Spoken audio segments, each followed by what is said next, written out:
Y la pregunta para alguien que tiene claro lo constitucional, que es Marianito Barr, abogado constitucionalista. Mariano Negro te saluda. ¿Cómo está, Marianito? Hola, negro, ¿cómo andás?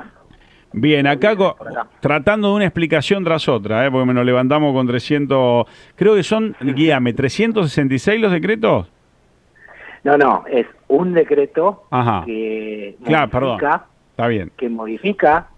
o deroga alrededor de, sí, más de 300 leyes, no tengo exactamente cuántas, pero sí, Está más de bien, 300 leyes. sería un decreto que 366, claro, decreto es uno solo, tenés razón. 366 artículos tiene el decreto. Eh, Hablemos de lo constitucional. Vamos a decir, puede ser Ujú. constitucional, no puede gustar, es antipático, pero constitucional, es antipático y constitucional. Para algunos está bien, te consulto a vos, que ubicás como nadie de Ujú. estos temas. ¿Es constitucional esto que se publique, lo que publicó el gobierno nacional? Bueno, ahí hay que hacer una primera aclaración. Ujú. La primera aclaración es o gira en torno a lo que tenemos que discutir. Porque nosotros podemos discutir dos cosas. Primero, el decreto en sí mismo, la validez del decreto como decreto de necesidad y urgencia, la vigencia que puede tener, los efectos jurídicos que puede tener, el Ujú. trámite que se le tiene que dar al decreto de necesidad y urgencia. Eso por un lado. Y por otro lado está el contenido del decreto, es decir, las leyes que modifica y deroga. Que eso es una discusión que hay que dar caso por caso, materia por materia, y que no Claro. podemos decir de entrada, decir, che, ¿es todo inconstitucional o no es nada, Ujú. o es todo constitucional, digamos? Entonces, sobre la primera discusión, que creo que es la que nos tenemos que parar, sobre la validez del decreto, en sí, como decreto de necesidad y urgencia, yo tengo mis serias dudas de que sea constitucional. Y tengo mis serias dudas porque, primero, para que un decreto de necesidad y urgencia esté justificado, vos lo que necesitas es tener bien fundamentado Claro, la cuáles urgencia son las real. circunstancias, claro, que hacen que no pueda el Congreso, porque en definitiva un decreto es una ley, es Ujú. una ley, digamos. ¿Cuál es la necesidad y cuál es la urgencia de que el Congreso no pueda discutir una ley que es el carril institucional que corresponde? Por eso, el dictado de los decretos de los decretos de necesidad y urgencia son excepcionales. El principio es que el presidente no puede legislar, Ujú.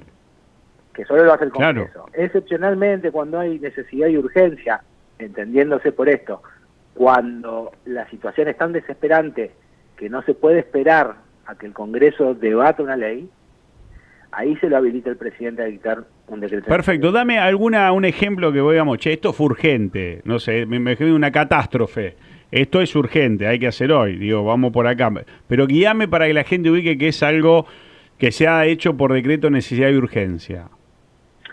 Sí, a ver, ahora no se me viene ningún ejemplo, digo, pero hay una cuestión.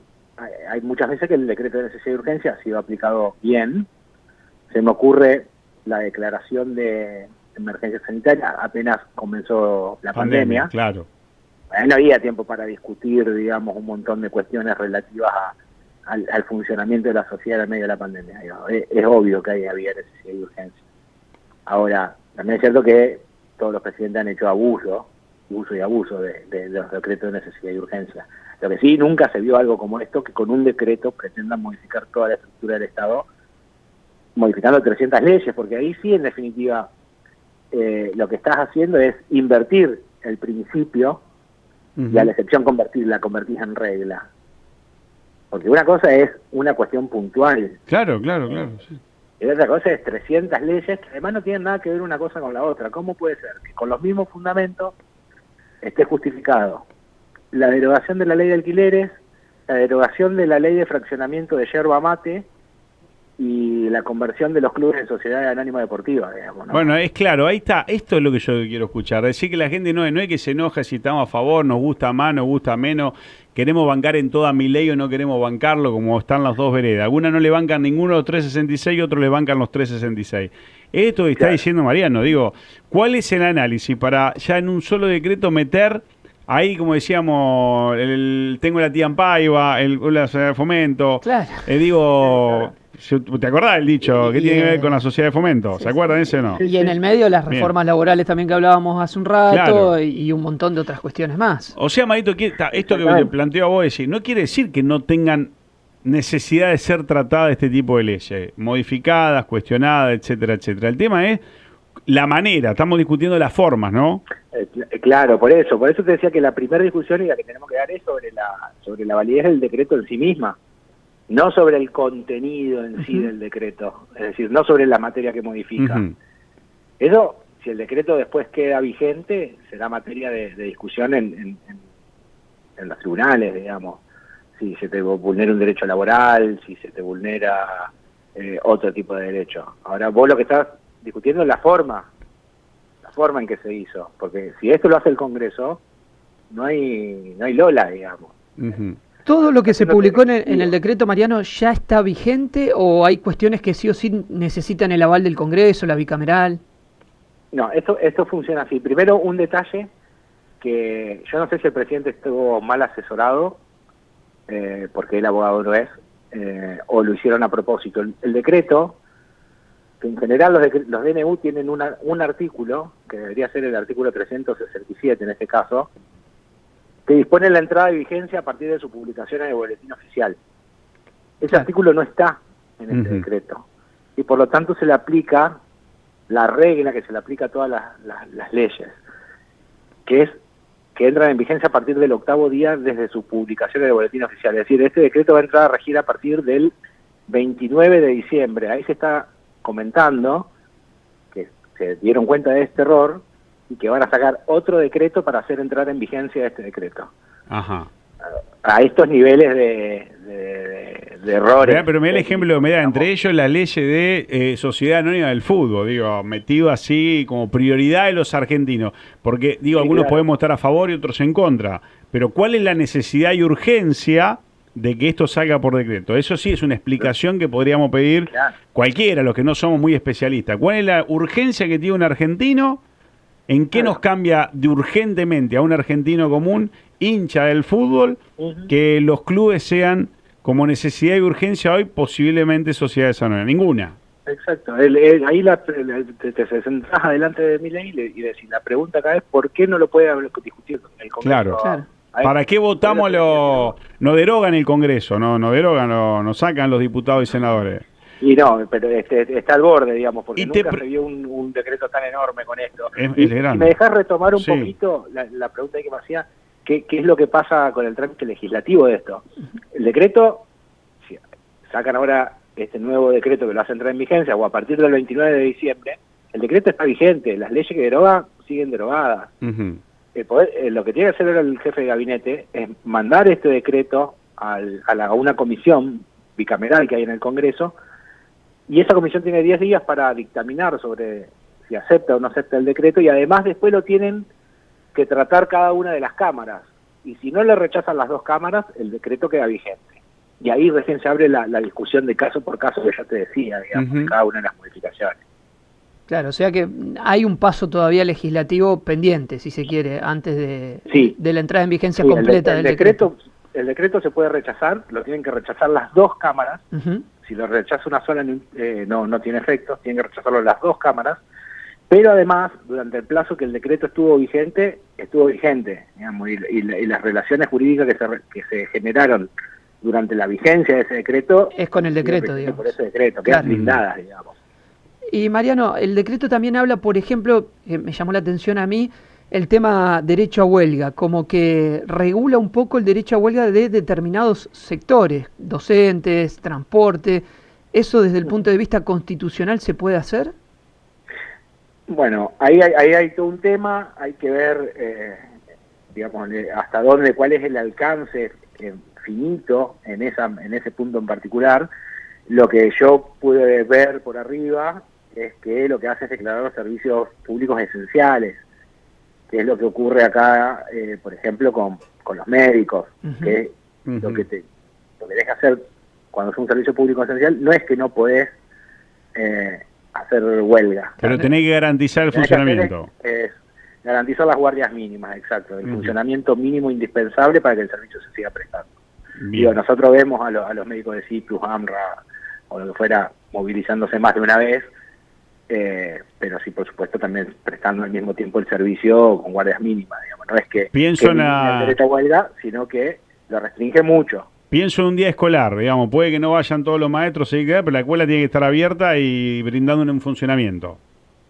Sí, habría que ver, digamos, cuál es el alcance ahí, de si llega a satisfacer o no la guardia mínima, pero bueno, eso es una de las discusiones particulares que se va a venir si el decreto finalmente queda firme, que es lo que yo me refería. Después vamos a tener que discutir ya en vía judicial, caso por caso.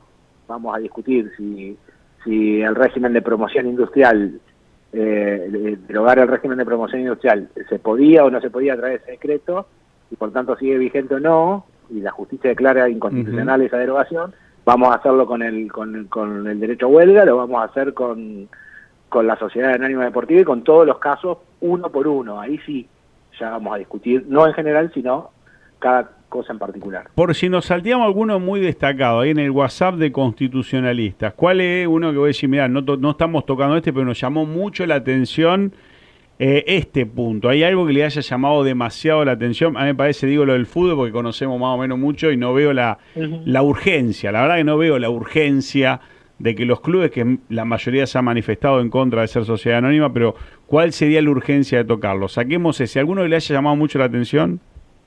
No, en general lo que se está discutiendo entre colegas son cuestiones más, un poco más abstractas, y en general sobre el decreto todo, no sobre particularidades de cada caso. Pero sí, lo que te puedo decir, que algunos no pusieron sobre la mesa, es, ojo, que muchas veces las derogaciones de este tipo traen muchos problemas que no están siendo tenidos en cuenta. Por ejemplo, claro, si nosotros derogamos la ley de alquileres, queda derogado, porque hay un artículo que por ahí lo consagra, dentro de esa ley queda derogado el domicilio electrónico, por ejemplo, donde vamos a recibir cédulas los abogados, para ponértelo en ejemplo, digo, el domicilio electrónico, que no tiene nada que ver con la ley de alquileres, está dentro de la ley de alquileres. Si derogamos toda la ley de alquileres, derogamos el domicilio electrónico.